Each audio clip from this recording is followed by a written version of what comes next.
विष्णु पुराण द्वितीय अंश 10वां अध्याय नवग्रहों का वर्णन तथा लोकांतर संबंधी व्याख्यान का उपसंहार।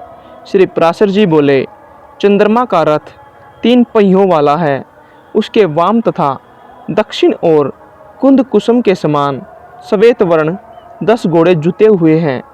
ध्रुव के आधार पर स्थित उस वेगशाली रथ से चंद्रदेव भ्रमण करते हैं और नाग विधि पर आश्रित अश्विनी आदि नक्षत्रों का भोग करते हैं।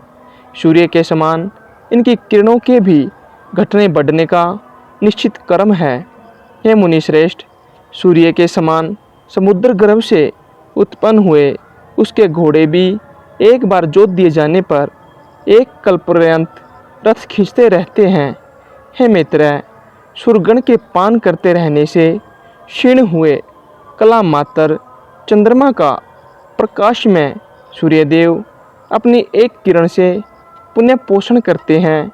जिस कर्म से देवगण चंद्रमा का पान करते हैं, उसी कर्म से जलापहारी सूर्यदेव उन्हें शुक्ल प्रतिपदा से प्रतिदिन पुष्ट करते हैं।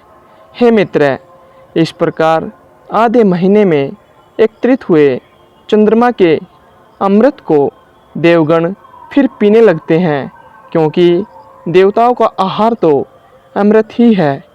33,3333 देवगण चंद्रसत अमृत का पान करते हैं। जिस समय 2 कला मात्र रहा हुआ चंद्रमा सूर्यमंडल में प्रवेश करके उसकी अमा नामक किरण में रहता है, वह तिथि अमावस्या कहलाती है।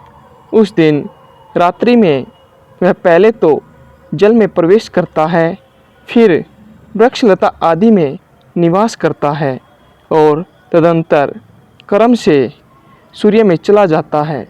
वृक्ष और लता आदि में चंद्रमा की स्थिति के समय अमावस्या को जो उन्हें काटता है अथवा उनका एक पत्ता भी तोड़ता है, उसे ब्रह्म हत्या का पाप लगता है। केवल 15वीं कला रूप किंचित भाग के बचे रहने पर उस क्षीण चंद्रमा को पितृगण मध्यांतर काल में चारों ओर से घेर लेते हैं।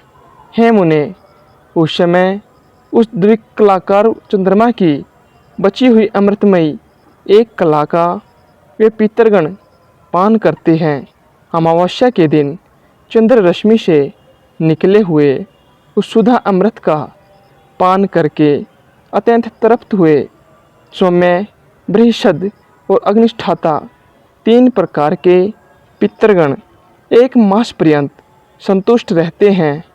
इस प्रकार चंद्रदेव शुक्ल पक्ष में देवताओं की ओर कृष्ण पक्ष में पितृगण की पुष्टि करते हैं तथा अमृत में शीतल जल कणों से लता वृक्ष आदि का और लता औषधि आदि उत्पन्न करके तथा अपनी चंद्रिका द्वारा आह्लादित करके वे मनुष्य, पशु एवं कीट पतंग आदि सभी प्राणियों का पोषण करते हैं। चंद्रमा के पुत्र बुध का रथ वायु और अग्नि में द्रव्य का बना हुआ है और उसमें वायु के समान वेगशाली 8 पिशंग वर्ण घोड़े जुते हैं। वरुथ रथ की रक्षा के लिए बना हुआ लोहे का आवरण, अनुकर्ष रथ के नीचे का भाग, उपाशंग शस्त्र रखने का स्थान और पताका तथा पृथ्वी से उत्पन्न हुए घोड़ों के सहित शुक्र का रथ भी अति महान है तथा मंगल का अति शोभायमान सुवर्ण निर्मित महान रथ भी अग्नि से उत्पन्न हुए पद्मराग मणि के समान अरुण वर्ण 8 घोड़ों से युक्त है, जो 8 पांडुरवर्ण घोड़ों से युक्त सुवर्ण का रथ है। उसमें वर्ष के अंत में प्रत्येक राशि में बृहस्पति जी विराजमान होते हैं।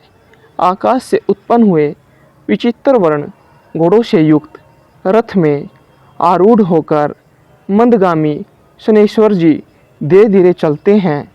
राहु का रथ धूसर मटियाले वर्ण का है।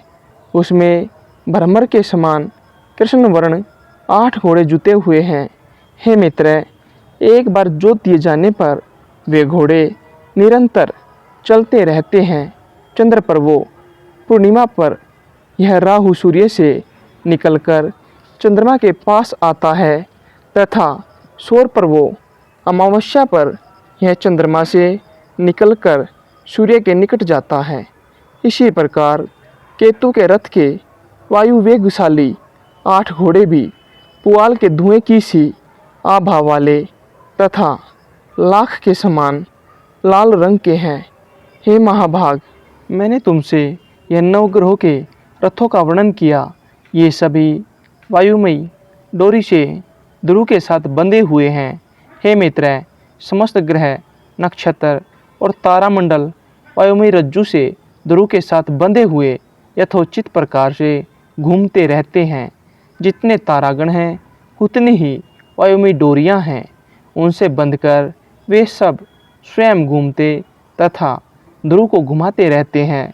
जिस प्रकार तेली लोग स्वयं घूमते हुए कोहलू को भी घुमाते रहते हैं, उसी प्रकार समस्त ग्रहगण वायु से बंधकर घूमते रहते हैं। क्योंकि इस वायु चक्कर से प्रेरित होकर समस्त ग्रहगण अलात चक्र बनेती के समान घुमा करते हैं, इसलिए यह प्रभय कहलाता है। जिस शिशुमार चक्र का पहले वर्णन कर चुके हैं तथा जहाँ ध्रुव स्थित है, हे मुनि श्रेष्ठ, अब तुम उसकी स्थिति का वर्णन सुनो। रात्रि के समय उनका दर्शन करने से मनुष्य दिन में जो कुछ पाप कर्म करता है उनसे मुक्त हो जाता है तथा आकाश मंडल में जितने तारे इसके आश्रित हैं उतने ही अधिक वर्ष वह जीवित रहता है। उतानपाद उसकी ऊपर की हनु ठोडी है और यज्ञ नीचे की तथा धर्म ने उसके मस्तक पर अधिकार कर रखा है। उसके हृदय देश में नारायण हैं, दोनों चरणों में अश्विनी कुमार हैं तथा जंघाओं में वरुण और अर्यमा है। संवत्सर उसका शीर्ष है। मिस्तर ने उसके अपान देश को आश्रित कर रखा है तथा अग्नि, महेंद्र, कश्यप और ध्रुव पुछ भाग में स्थित है। शिशुमार के पुछ भाग में ये अग्नि आदि 4 तारे कभी अस्त नहीं होते। इस प्रकार मैंने तुमसे पृथ्वी, ग्रहगण, द्वीप, समुद्र, पर्वत, वर्ष और नदियों का तथा जो जो उनमें बसते हैं उन सभी के स्वरूप का वर्णन कर दिया। अब इसे संक्षेप से फिर सुनो। हे विपर, भगवान विष्णु का जो मूर्त रूप जल है, उससे पर्वत और समुद्र आदि के सहित कमल के समान आकार वाली पृथ्वी उत्पन्न हुई। तारागण, त्रिभुवन, वन, पर्वत, दिशाएं, नदियाँ और समुद्र सभी भगवान विष्णु ही है तथा और भी जो कुछ है अथवा नहीं है वह सब भी एकमात्र वे ही है। क्योंकि भगवान विष्णु ज्ञान स्वरूप है, इसलिए वे सर्वमय हैं, परिच्छिन्न पदार्थकार नहीं हैं। अतः इन पर्वत, समुद्र और पृथ्वी आदि भेड़ों को तुम एकमात्र विज्ञान का ही विलास जानो। जिस समय जीव आत्मज्ञान के द्वारा दोष रहित होकर संपूर्ण कर्मों का क्षय हो जाने से अपने शुद्ध स्वरूप में स्थित हो जाता है, उस समय आत्म वस्तु में संकल्प वृक्ष के फलरूप पदार्थ पेड़ों की प्रतीति नहीं होती। हे द्विज, कोई भी घटादी वस्तु है ही कहाँ। आदि, मध्य और अंत से रहित नित्य एक रूप चित ही तो सर्वत्र व्याप्त है। जो वस्तु पुनः पुनः बदलती रहती है, पूर्ववत नहीं रहती, उसमें वास्तविकता ही क्या है। देखो, मृत्तिका ही घट रूप हो जाती है और फिर वही घट से कपाल, कपाल से चूर्ण रज और रज से अनुरूप हो जाती है। तो वीर बताओ, अपने कर्मों के वशीभूत हुए मनुष्य आत्म स्वरूप को भूलकर इसमें कौन सी सत्य वस्तु देखते हैं। अतः हे द्विज, विज्ञान से अतिरिक्त कभी कहीं कोई पदार्थ आदि नहीं है। अपने अपने कर्मों के भेद से भिन्न भिन्न चित्तों द्वारा एक ही विज्ञान नाना प्रकार से मान लिया गया है।